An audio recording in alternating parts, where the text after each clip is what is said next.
Welcome to 2020 Tasty Treats with GourmetQuilter. I'm Susan Clare, and I've got some applique shape pictures and things that we're doing in this particular series. We've got several series going this year, so we're doing a whole series of applique, all to do with things that might be in the playroom. So we've had some huge fun with robots and skittles and tractors and dolls' houses, and today we have a little doll. So I've already gone ahead and cut out my shapes. I'm just positioning them. We're doing fused raw edge applique. So there's a pattern available from GourmetQuilter.com, and if you're receiving the pattern, you're receiving something you can download and print that's got all the shapes ready for you to cut out, trace and cut out. So we're having, as I said, huge fun doing this. This is a lovely little doll. She's got a very pretty little green dress on. She's got a little white collar. She's got shoes and socks on. So I'm still positioning these last few bits here. She has socks on both feet, which is quite impressive, I believe. And she's got shoes on both feet. So the beauty of the fusible applique is that everything can be quite small because it's fused and it just sits there, which is really nice.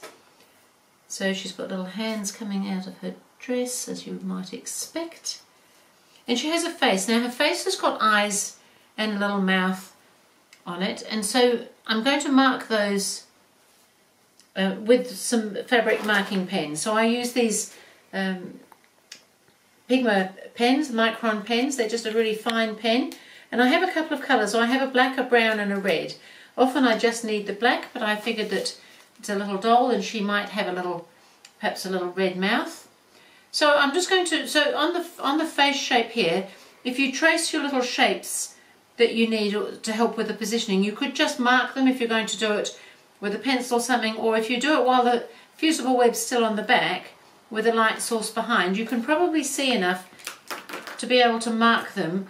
And it's quite good with the paper still attached because it gives it a little bit of firmness. And so I'm just going to mark her eyes. She's having two black eyes. Poor thing. And then I think she's probably got a little red mouth, and it's just a little smiling mouth, slightly crooked. And then I have a little brown pen here, and I thought I'd just mark her two little nostrils, and they're just two little dots. That's all that is. And that's pretty much done now, so I'm just going to iron it. You don't actually need to heat set it, but I will set it while I'm here. I don't need that anymore.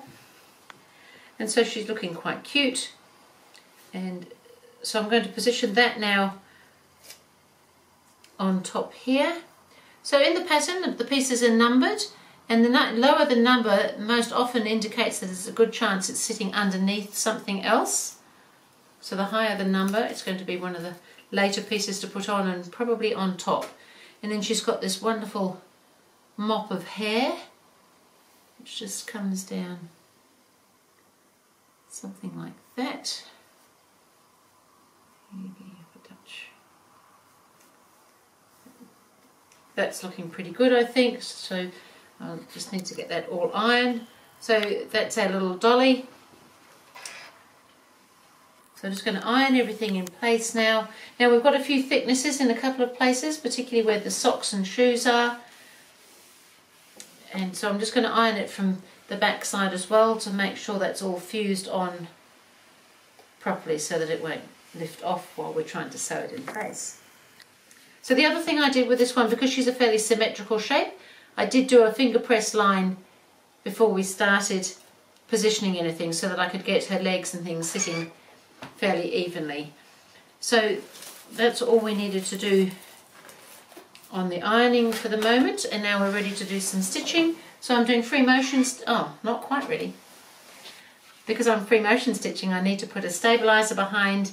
I'm just using a lightweight cotton batting, and I nearly always just iron that together. It's not fused, it just sits together nicely if I give it a quick press together. So that's all ready for us to do some stitching. I'm doing free motion stitching, so my machine's set up with the feed teeth down. I've got a little open toe free motion foot. And other than that, I think we're ready to go. So I think I'm going to start with one of her legs and these shoes, because they look just a little bit fiddly, but mostly she's looking pretty good. So just doing a free motion straight stitch just on the applique but close to the edge. I've got a dark grey thread in there. So I'm going to come across the top of the sock there and back again, and then around here. And then I'm going to come around on the little shoe shape cutaway there.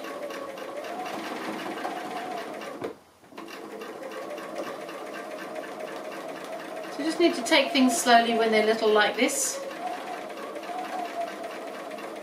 I'm just going to come up on the shoe to here, and I'm going to come back around on the shoe again, and then back up here, and then we can go back up her leg, and then we can skip onto this little flounce or whatever it is underneath her dress here, and we can come back and do the other one. So I'm going to continue on now and stitch around. I may come back and show you another little bit later on. Just the last side of her dress now, done all the other stitching.